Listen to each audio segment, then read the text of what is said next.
জয়গুরু। আমরা সবাই বাঁচতে চাই। আমরা এই রক্ত মাংসের শরীর নিয়ে সবাই বেঁচে আছি এবং বাঁচতে চাই, কিন্তু অনেক হতাশাগ্রস্ত মানুষ বাঁচতে চান না।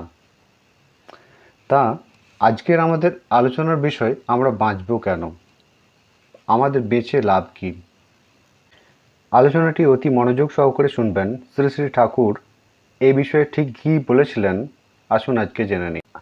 একবার শ্রী শ্রী ঠাকুরকে এক মা কথার ছলে বলেছিলেন, বাঁচতে আর ইচ্ছা করে না। তখন শ্রী শ্রী ঠাকুর তাকে যা জানিয়েছিলেন, আপনারা অতি মনোযোগ সহকারে শুনবেন। এটা আমাদের প্রত্যেকের জেনে রাখা দরকার। শ্রী শ্রী ঠাকুর জানিয়েছিলেন, বাঁচাই তো ভালো, বাঁচাই তো পুণ্য।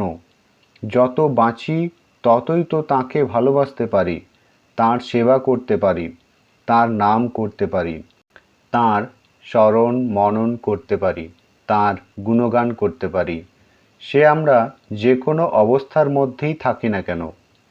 বেঁচে থাকতে থাকতে ইষ্টনিষ্ঠার সংস্কারকে যত পাকাপোক্তা করে নেওয়া যায়, সেই তো মহালাভ।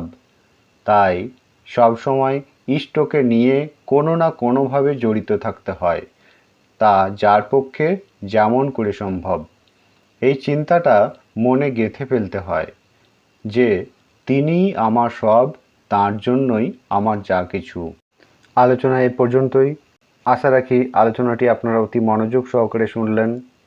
আলোচনা প্রসঙ্গে দ্বাদশ খণ্ড, পৃষ্ঠা 5। সকলে সুস্থ থাকবেন, ভালো থাকবেন। জয় গুরু।